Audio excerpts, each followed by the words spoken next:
Well, good evening, brethren, and welcome to another Wednesday.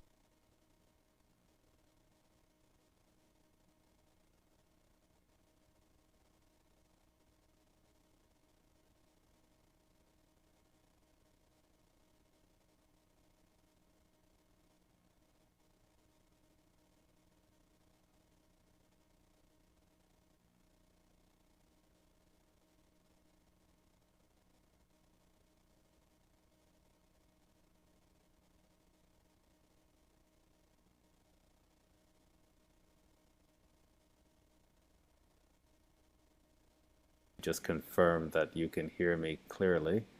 I was just saying that I'm not sure about the internet performance. It is a fraction of what I was having earlier today at the office space that I was at.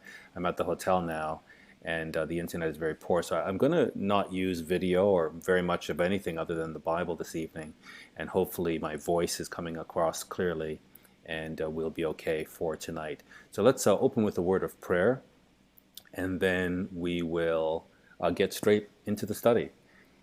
Our Heavenly Father, we pause before beginning our study as we usually do, Lord, because we want to acknowledge you. We want to acknowledge the privilege that we have of studying your word, this ancient word. It's been around for thousands of years, and every generation benefits from it, Father. And certainly we need it as we are winding down in this age of man, this period just before the return of Christ. We know, Father, it's accelerating, it's spinning into chaos, and we just thank you for the comfort and the confidence that we get from your word. We pray, Father, that you'll bless our understanding as we go line by line through your word. We praise you, we thank you. We ask this blessing in Jesus' holy name. Amen. So I should have mentioned as well that Pastor Murray will not be able to join us this evening, so he will, God willing, be with us again next week. And I won't have a lot of time for the chat afterwards, but I'll have some time. And then, God willing, if we have significant questions or questions that will take some time to answer, God willing, we'll cover those next week. So let me switch over to the text. And it looks like the internet is performing well enough for us to complete the study. But I just want to, first of all, as we look at these Lamentations, to look at Psalm 1, to go back to the beginning of this, the whole set of Psalms, but certainly Book 1. We're going to see this differentiation between the man that follows God and the wicked man, the man that does not follow God. And so the man that does not walk in the counsel of the ungodly, nor stand in the way of sinners, nor sit in the seat of the scornful, that man is blessed. And David clearly makes a differentiation between the righteous and the wicked. With that in mind, let's go to Psalm 26. And you'll remember in Psalm 25, we ended with, and I'm just looking outside and there's some serious rain that's falling. So hopefully the internet will be fine. In Psalm 25, we ended with David's cry for God to redeem Israel. And that's going to be important as we go through this next set of Psalms. So Psalm 26, a Psalm of David, verse 1. Judge me, O Lord, for I have walked in my integrity. So you can see the confidence here that this man is Torah compliant. And I'm just getting a message that it's cutting in and out. And I've got low internet and very poor weather as well. Let me just carry on a little bit, and if it's not working, we'll just have to resume next week. So I'll just carry on a little bit. Hopefully I'm understandable. If not, please let me know. So he says here, judge me, O Lord. You can see the confidence he has in terms of his Torah compliance. This is a man that is sincere and authentic and highly motivated in his walk with God.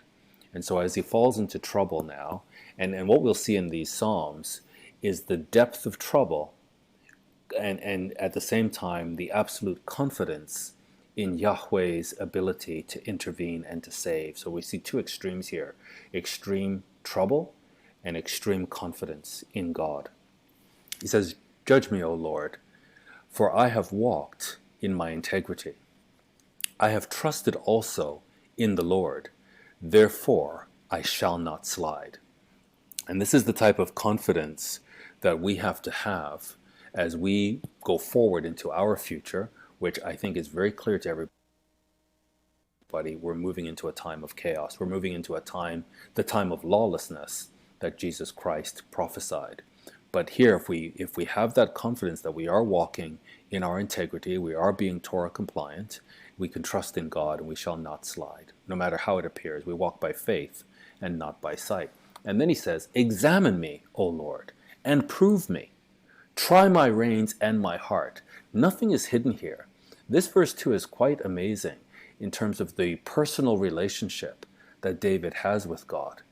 That there's no hypocrisy here, there's no double-mindedness, there's just a very clear relationship that he has with his God, that he can say, God, examine me and prove me, try my reins and my heart.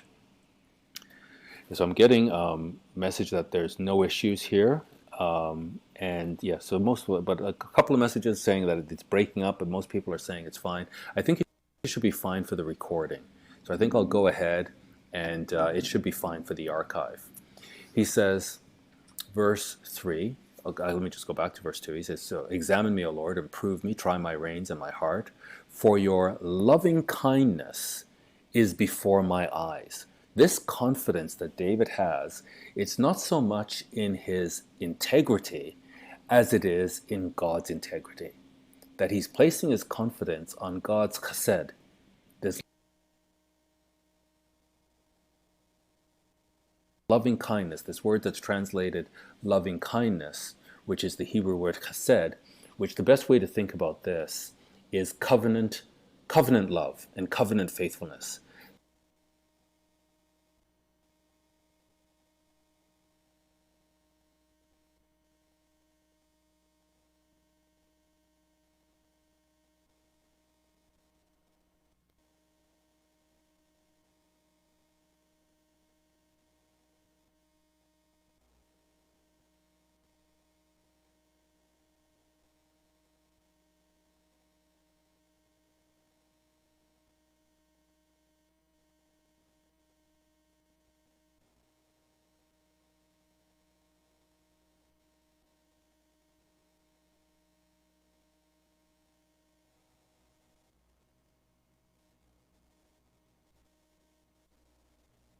Structure where we're going to see an A, B, B, A pattern, and then something in the middle. And so now he focuses on these enemies of the law and these enemies of God and those who do not walk in the way of the Torah and those who sit in the seat of the scornful. He says, I have not sat with vain persons, neither will I go in with dissemblers. Dissemblers are basically hypocrites or deceivers. We are surrounded now by the Islamic invasion into the Western nations, and they practice dissembling. That is, it's called taqiyya, which is religious deception. That as long as what they're doing advances the cause of Islam, it's fine for them to deceive, it's fine for them to lie. In fact, it's a part of their religion. And then we have the Marxists, who are also gaining significant traction in the last 5 years, the last 3 to 5 years. It's amazing the traction that they've gained, but they've been steadily growing for the last 90 years. They've been really working towards this, and certainly since the 60s, they've been gaining significant traction. But in the last 5 years, it's been unbelievable. And who knows what the next few years will bring in these Western nations. And both of these ideologies are seeking totalitarian control. Both of them are promising utopia in order to get totalitarian control. And so there's a lot of dissembly and deception that's involved in this. And David is clear, he's not going that way. I have hated the congregation of evildoers and will not sit with the wicked. And this is very important for us, that we don't go with the group. We're not involved in groupthink. And groups always have a mind of their own, where the individual can no longer think straight when they throw their lot in with a group. And what the Marxists play at is identity politics, that they're going to reach out to everyone and try to get you to see yourself as part of a group. And then once you identify with that group, you lose the ability to think for yourself. Once you identify with that group, in fact, you as an individual no longer matter. And David is very clear here. He doesn't care how many people are going in this evil way. He doesn't care how many people are colluding together in a certain path. If it's not the path of the Torah, if it's not the path of Yahweh, he's not interested. And this is how we have to be. We have to be able to stand as individuals in God's way. And it doesn't matter if everyone around us is giving up, if everyone around us is betraying, we will not betray. We will stand firm, and we will not have our ability to think for ourselves. We will not have it hijacked by any group. And David is very clear here that he's not getting caught up in groupthink, and he hates the congregation of evildoers, and he will not sit with the wicked. Sometimes we look, and if everybody's doing it, it must be right, and we're happy to go along. Not David, and neither should we. And now he says, so that's the wicked. Now he focuses on the righteous. I will wash my hands in innocency. So I will surround your altar, O Lord. This is how I will have a relationship with you. That I will do what's right, regardless of what everybody else is doing. That I may publish with the voice of thanksgiving and tell of all your wondrous works. David is absolutely confident.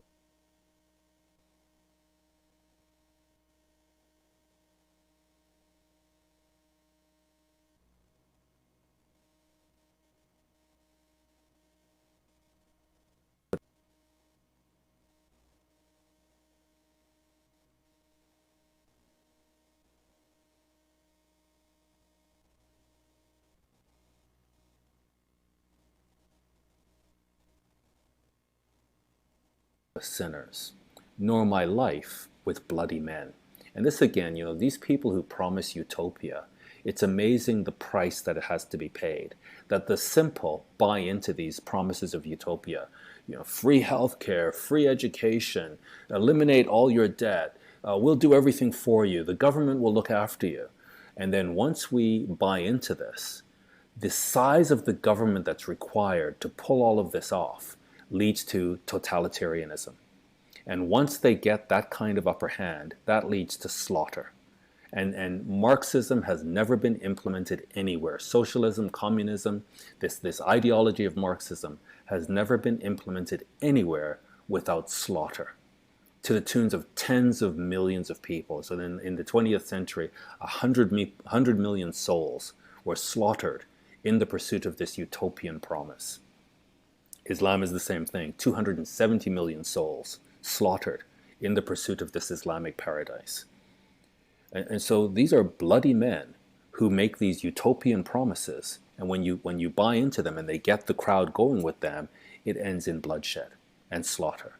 And David is saying, I want nothing to do with this. I want nothing to do with this. Gather not my soul with sinners, nor my life with bloody men, in whose hands is mischief. And their right hand is full of bribes.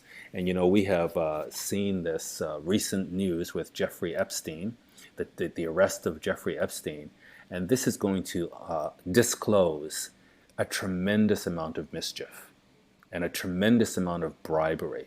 And we're going to see people who we have looked up to and thought that they were honorable people who have been caught up in this pedophilia and have been put in compromising positions and have been forced to do things and make decisions that they might not otherwise want to make, but now they're stuck because they got involved in this pedophilia. And we need to be clear that we can't be involved in any of this mischief, and we cannot be bribed. We cannot be swayed. We are going to stick to the path of God. He says, but as for me, regardless of what they do, as for me, I will walk in my integrity.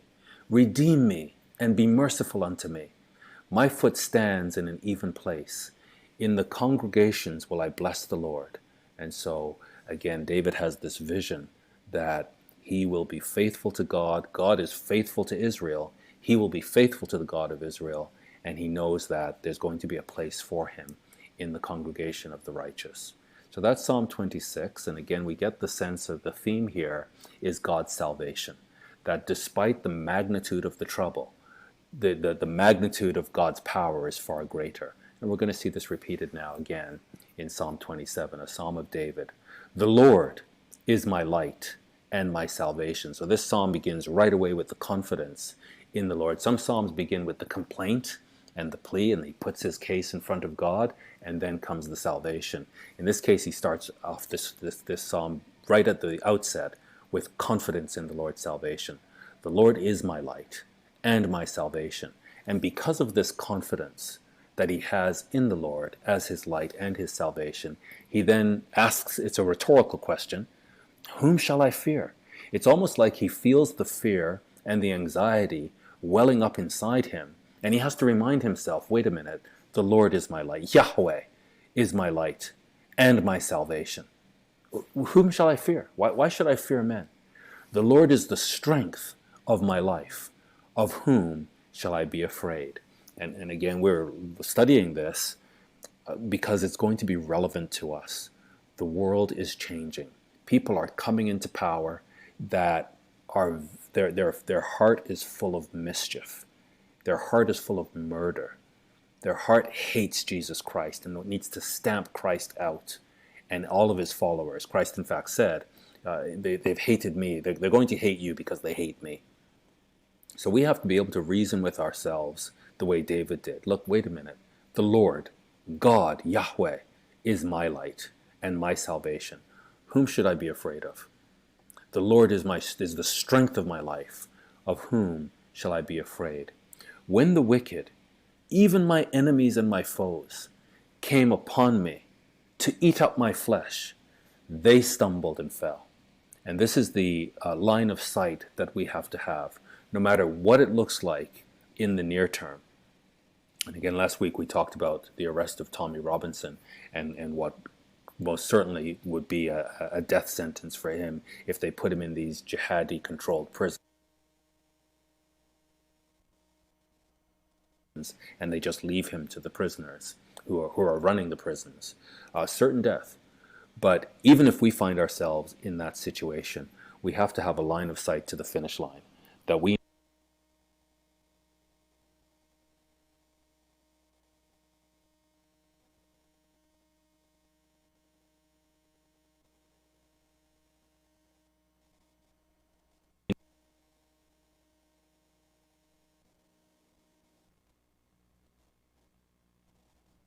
God will be glorified in Israel. So he says, when the wicked, even my enemies and my foes, came upon me to eat up my flesh, they stumbled and fell.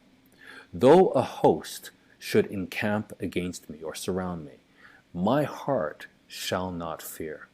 And this is the type of confidence that we need to glean from David and from his example and from these words, these psalms, that even if a whole army surrounds me, I'm not going to be afraid. Though war should rise against me, in this will I be confident. One thing, notice his single-mindedness here. One thing have I desired of the Lord, that will I seek after. What is that one thing? That I may dwell in the house of the Lord all the days of my life, to behold the beauty of the Lord, and to inquire in his temple. So David is just, this is where I want to be. I want to be in the Lord's tabernacle. I want to be in his temple. I want to behold his beauty. And I just want to dwell with him for my entire life. This is the one thing. And it's this focus that David has, that he's able to put everything else in context. Even if a whole army surrounds him, he's able to put it in context because of this love that he has for God. For in the time of trouble, he shall hide me in his pavilion. In the secret of his tabernacle shall he hide me. He shall set me upon a rock. And again, this confidence, because David is looking at the finish line. And now shall my head be lifted up above my enemies round about me. So I've got a whole army surrounding me, but you know what? Now shall my head be lifted up above my enemies round about me. Therefore will I offer in his tabernacle sacrifices of joy. So David is fast forward. He's looking forward to the future, and he's seeing, look, God is going to lift me up. I'm going to be saved. I'm going to offer sacrifices of joy. I will sing, yes, I will sing praises unto the Lord. Hear, O Lord, when I cry with my voice. Have mercy also upon me, and answer me. So that again, this is a period of great distress, a period of alarm, a crisis, and yet David is confident in God's ability to hear him. So hear, O Lord, when I cry with my voice. Have mercy also upon me, and answer me. When you said, seek my face, my heart said unto you, your face, Lord, will I seek. Hide not your face far from me. Put not your servant away in anger. You have been my help. Leave me not out, neither forsake me, O God of my salvation. When my father and my mother forsake me, then the Lord will take me up. So even if his mother and father forsake him, David is confident that God, the God of his salvation, will not forsake him, that the Lord will take me up. Teach me thy way, O Lord, and lead me in a plain path. Again, we go back to Psalm 1. There are two paths, the path of the righteous, the way of the Torah, and the path of the wicked. And David is just focused on walking with God. Teach me your way, O Lord, and lead me in a plain path because of my enemies. Deliver me not over unto the will of my enemies. For false witnesses are risen up against me, and such as breathe out cruelty. So now we are beginning to see kind of what this crisis is all about. And it appears that there have been false accusations against David. And as a result of those false accusations, his life is at risk. And that's again why I thought what Tommy Robinson is going through was a great way to sort of bring this situation that David was in to life. That, you know, this is sort of a modern day crisis that we can look at to understand the personal plight of someone who's facing false accusations, and then their life is at risk as a result. And please pray for Tommy Robinson for what he's going through. Deliver me not over to the will of my enemies. So the enemy has a will, and that will is the devil's will. And we should be under no illusion. The devil hates Christ, and if we carry the name of Christ, the devil hates us. And his puppets, no matter how pretty they look, no matter how handsome they look, no matter how well dressed they are, no matter how smooth the words are that come out of their mouth, they want to do the will of the devil. Deliver me not over unto the will of my enemies, for false witnesses are risen up against me, and such as breathe out cruelty. I had fainted, unless I had believed to see the goodness of the Lord in the land of the living. So look at verse 13 again. What got David through all of these crises is he never took his eye off the finish line. He never took his eye. He said that the covenant faithfulness of God is always in front of him. And he's saying, I would have given up unless I had believed to see the goodness of the Lord in the land of the living. So God says to us in Matthew 24, he that endures unto the end, the same shall be saved. Well, this is how we endure to the end, believing in the goodness of the Lord.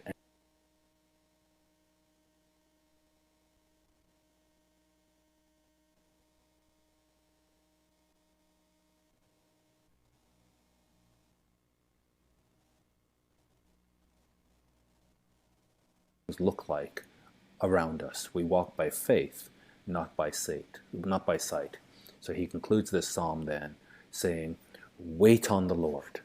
Wait on him. And this is the same thing that Isaiah says. Blessed are those who wait on the Lord. Wait on the Lord. Blessed are those who endure to the end. Wait on the Lord. Be of good courage, and he shall strengthen your heart. Wait, I say, on the Lord. So the Lord will act. The enemies will not have the upper hand indefinitely. At some point, God will act, but he will act in his own time. And there's a process that Israel is going through, and Israel has to go through that process. And as Israel is going through that process, God is withholding his hand. And so those of us who are walking in the way of God, walking in the path of God, We just have to wait. That the wicked is going to have the upper hand. They're going to be able to enact laws and change laws and enact policies, and masses will follow them, and groupthink will take over. And the most immoral people in the world, are people who are involved in a religious group and who can justify their immorality religiously. That they truly believe that their God authorizes them to do what they're doing. People cannot do the level of mischief and murder required by the devil if they can't, if their conscience doesn't allow them, if they can't sleep at night. So when they belong to a group, and everybody in the group is saying, yes, yes, this is righteous, this is the right thing to do, for the good of the nation, for the good of future generations, for the pleasure of God, then they can do these things. And when you see the Nazis in the 30s and what they did, and then they went home and they played with their kids, and they played with their family, and they listened to classical music, and their conscience was clear, because they believed in the spiritual dogma of Nazism. So we have to just see our way through all of this. Psalm 28. Again, we're just picking up the theme through these Psalms of the depth of the plight and the depth of faith and the confidence in God. And that confidence has to exceed the crisis. Psalm 28, a Psalm of David. Unto you will I cry, O Lord my rock. Be not silent to me. Lest, if you be silent to me, I become like them that go down into the pit. So again, a period of intense crisis. This psalm opens with David making it clear who can help him. The Lord is his rock.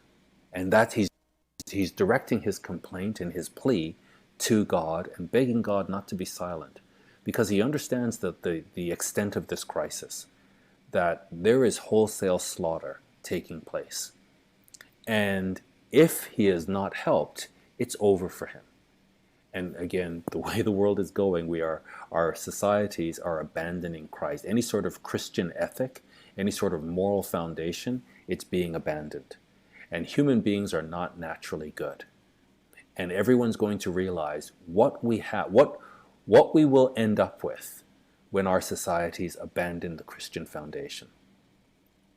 And when this happens, we're going to see wholesale slaughter. Why? Because without Christ, without the Christian ethic, the human being, which is made in God's image, is not valued. And when the human being is not valued, nothing prevents wholesale slaughter. Nothing prevents infanticide. Nothing prevents husbands murdering wives and wives murdering husbands and parents murdering children. And this is where we're heading. This is the prophecy. And we have to say, like, if this wholesale slaughter takes place and it's all around us and iniquity abounds, we're going to end up like those that go down into the pit unless God intervenes and helps us. Hear the voice of my supplications when I cry unto you, when I lift up my hands toward your holy oracle. And several places in Scripture it's clear that in prayer, lifting up your hands to God is a desirable thing to do. Draw me not away with the wicked and with the workers of iniquity, which speak peace to their neighbors, but mischief is in their hearts. And I highlight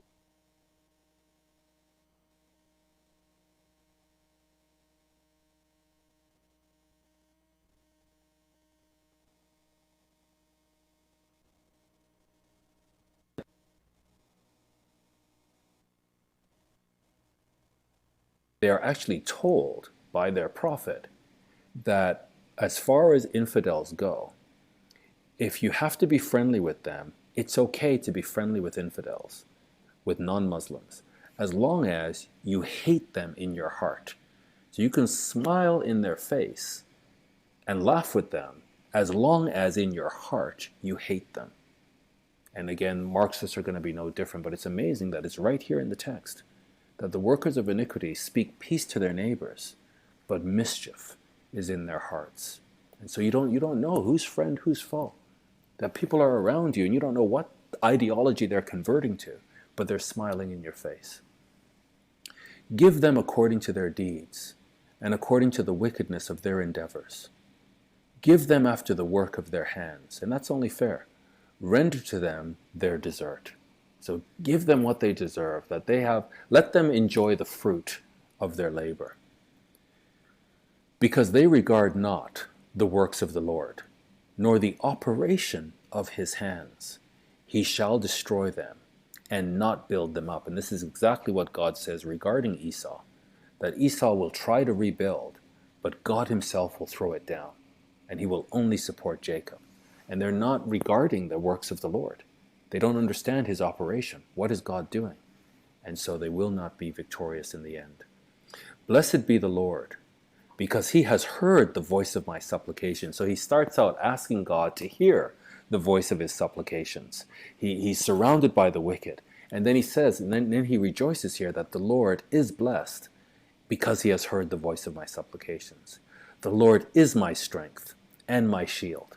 And again, this is the confidence that we have to develop, that no matter what it looks like, no matter what happens, and again, I just really urge you to follow what's happening with Tommy Robinson, because Tommy Robinson is, don't think that Tommy Robinson is just the one man, Stephen Yaxley. Tommy Robinson is everybody. It's the common man who stands on principle, who sees wickedness and wonder what is going on here, that the young girls are being raped on an industrial scale, and because he's the one that exposed this, he must be punished. How dare you expose what we're doing? He must be punished. Well, if we are Christians and we stand in God's moral code, then we are going to stand up for what's right. We're going to stand up for the fatherless. We're going to stand up for the widow. And if we do that, we will have to pay the consequences. And so we have to have this sense that no matter how bad it gets, God will act. He is our strength. He is our shield.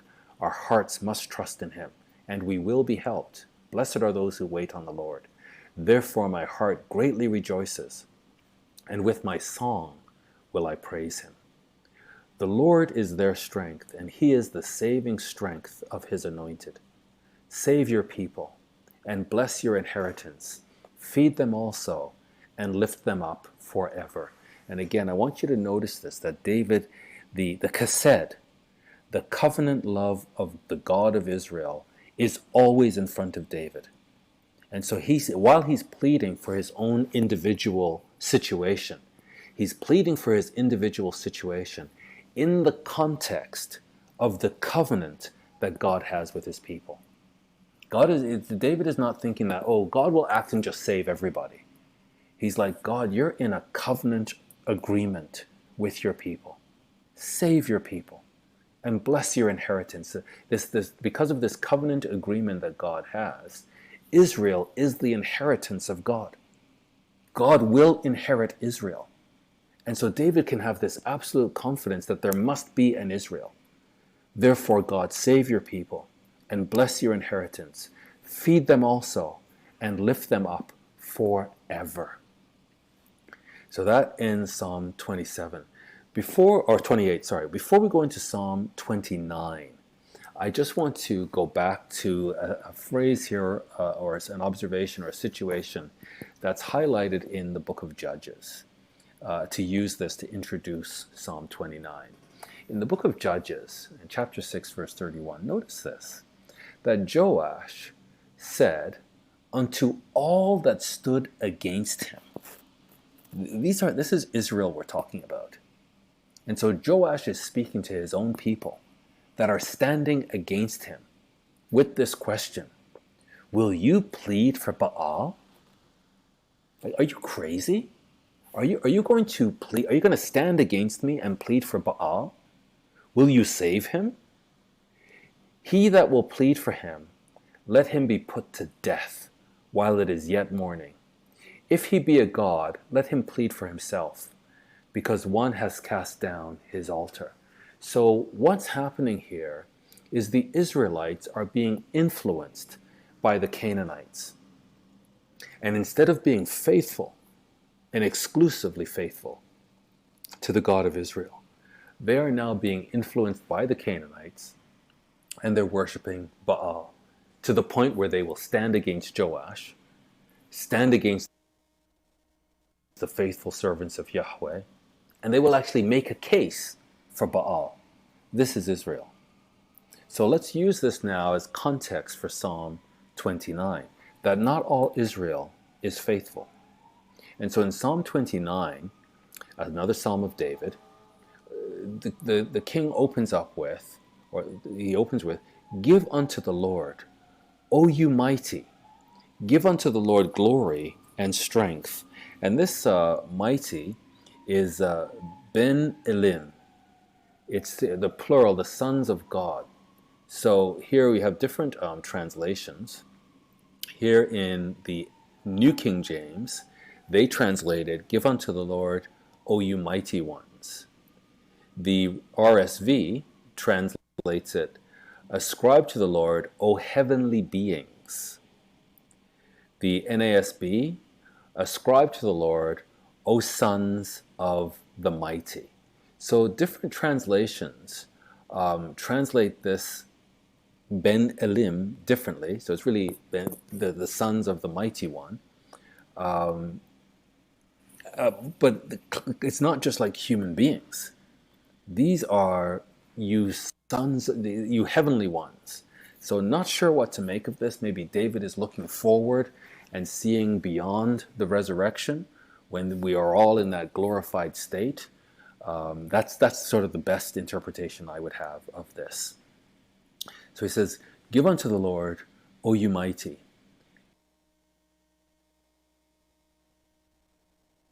Give unto the Lord glory and strength. Give unto the Lord the glory due unto his name. Worship the Lord in the beauty of holiness.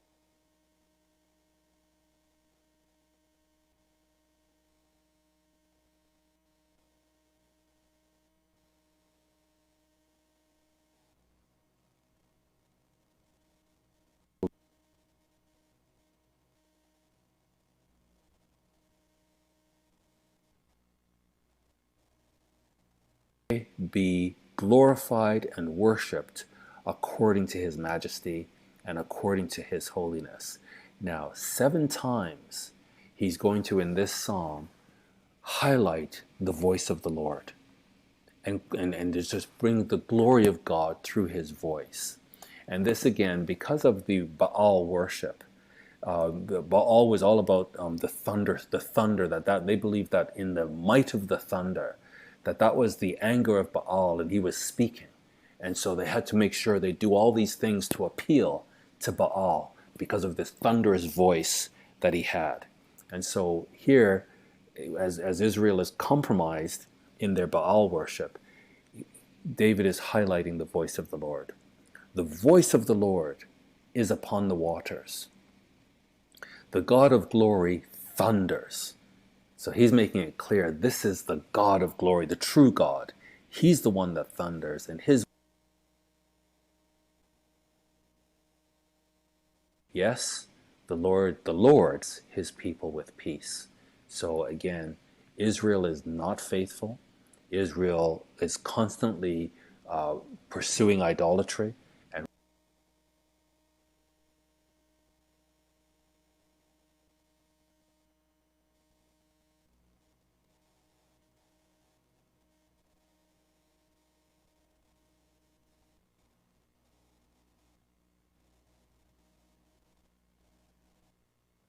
one in Genesis 2, and the darkness and the chaos and the waters everywhere. And God spoke upon the waters, and he brought order to creation. The Lord is upon many waters. The voice of the Lord is powerful. The voice of the Lord is full of majesty. The voice of the Lord breaks the cedars. Yes, the Lord breaks the cedars of Lebanon. So again, back in this day, the Lebanon cedars were just majestic and very powerful. So to say that the Lord breaks the cedars is to demonstrate his strength. He makes them also to skip like a calf, Lebanon and Syrian like a young unicorn.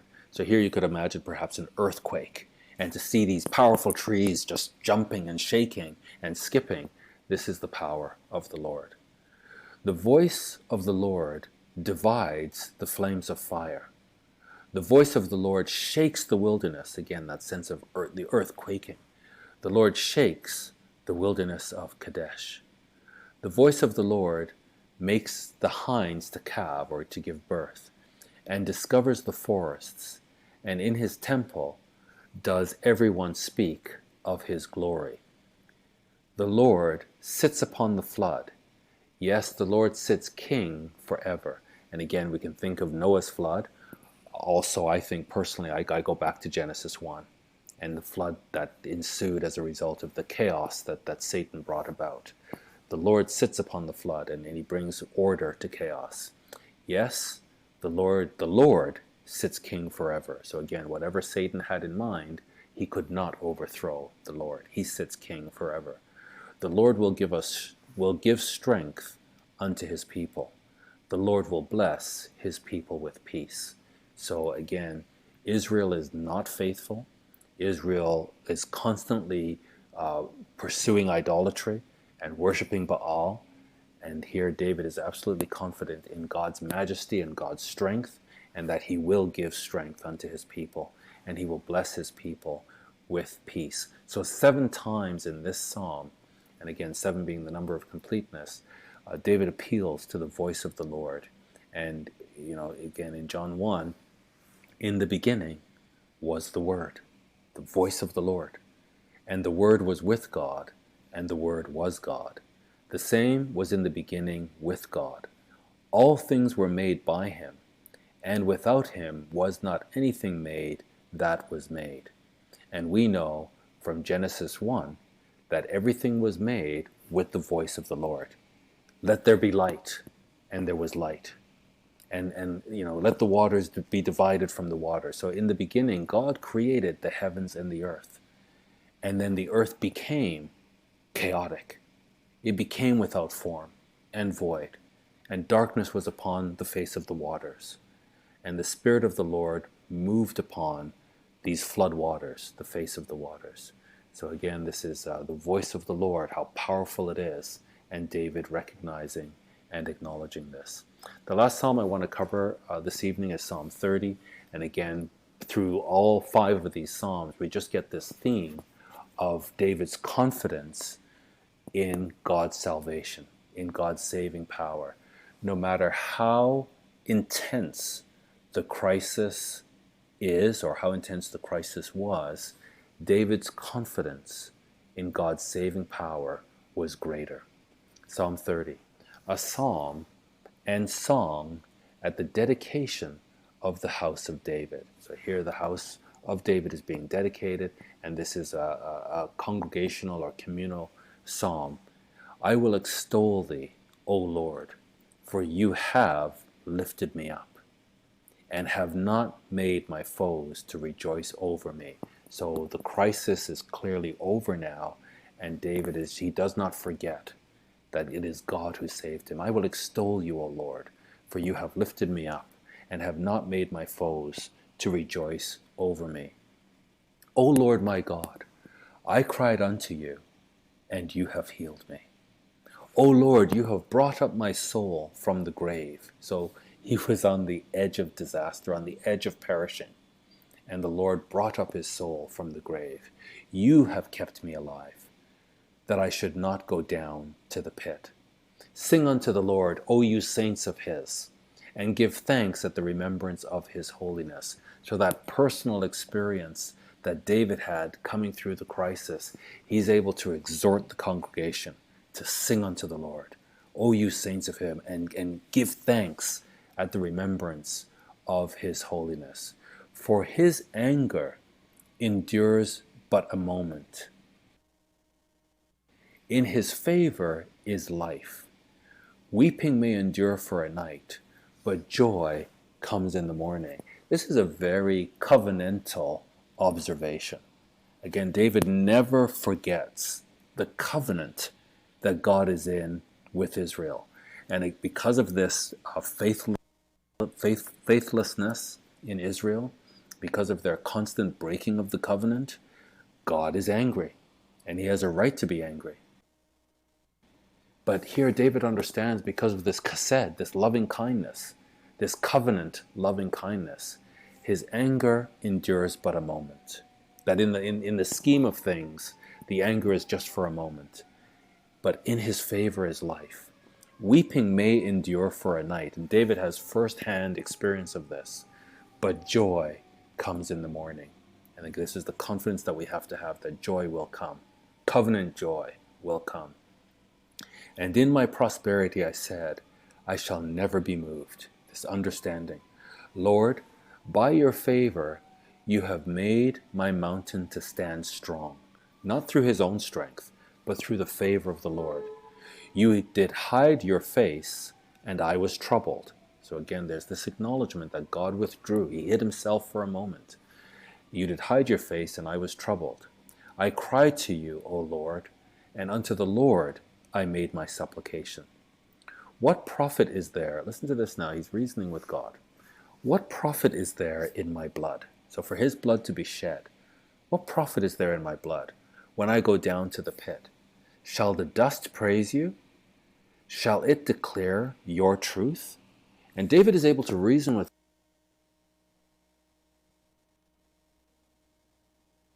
God like this because God's covenant is always in front of him. And so David knows there must be an Israel. There must be a royal Israel.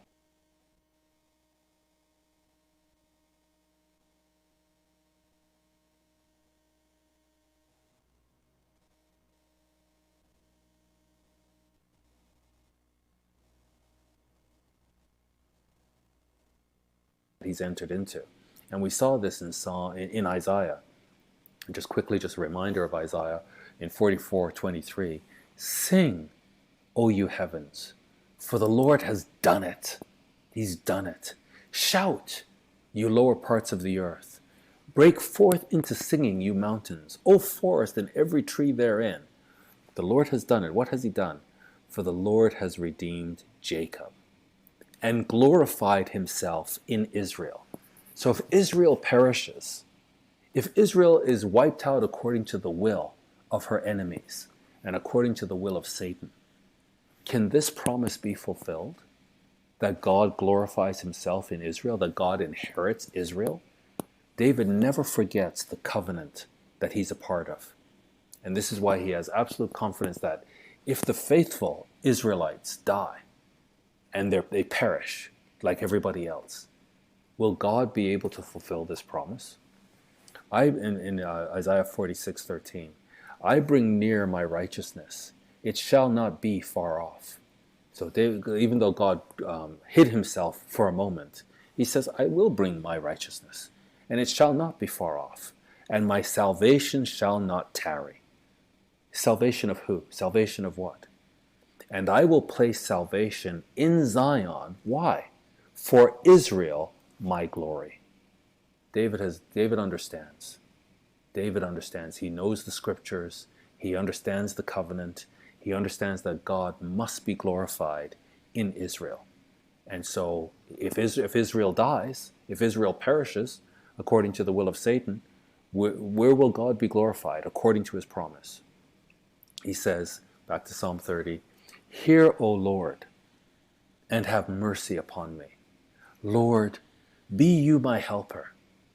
You have turned for me my mourning into dancing. And so this is sort of the, how shall I say, this is the long-term perspective of the faithful in Israel. And brethren, we must have this perspective, that there are a people in Israel who do not want to hear the prophecies of God. That when we really understand what God is prophesying of what he will do to Israel, and then we turn on the news and we see the upper hand that the wicked is gaining, that there's a response that we can have, which is, I don't want to hear the news anymore. And I don't want to hear the difficult prophecies. What I want to do is I want to watch entertainment instead. I want to be entertained. And when I do read the Bible, I just want to read the smooth things. And that is very, very dangerous. God gives us the book of Revelation. And then he tells us we are blessed if we read it in the continuous tense, which means read it and keep reading it. And if we hear it, which means hear it and keep hearing it. So blessed is the one who reads and keeps reading, and blessed are they who hear. Why? So that we can do the things that are stated therein. That these prophecies that are given to us so that we can understand the time that we're living in, and we can understand what we are to do, how we are to navigate, how we are to conduct ourselves. And so this this faithful Israelite perspective is that, yeah, there may be mourning through the night, but joy comes in the morning. So there may be grief in the night, but joy comes in the morning. And David says here, you have turned for me my mourning into dancing. You have put off my sackcloth and girded me with gladness. No matter how dark it gets, and this is again the creation narrative, that God says the evening and the morning were the first day. That first the world is plunged into darkness, and then the light conquers the darkness, and the darkness is unable to withstand the light. And that is prophetic, that mankind will be plunged into a deep darkness. But we understand right from the creation account that the darkness does not win. The darkness is replaced by light, and Jesus is that light. And so we can face the darkness. No matter how dark it gets, we can face it. Why? Because we understand it will be conquered by light. You have turned for me my mourning into dancing, and have put off my sackcloth, and girded me with gladness, to the end that my glory may sing praise to you. Again, as a faithful Israelite, God will be glorified in Israel, to the end that my glory may sing praise to you, and not be silent. O Lord my God, I will give thanks unto you forever. And so that's how Psalm 30 ends. And what we see through these Psalms, again, is just this theme that no matter how desperate David becomes, no matter how dark the situation is he faces, he even... The Church of God International would like to introduce the availability of a new app designed for your convenience.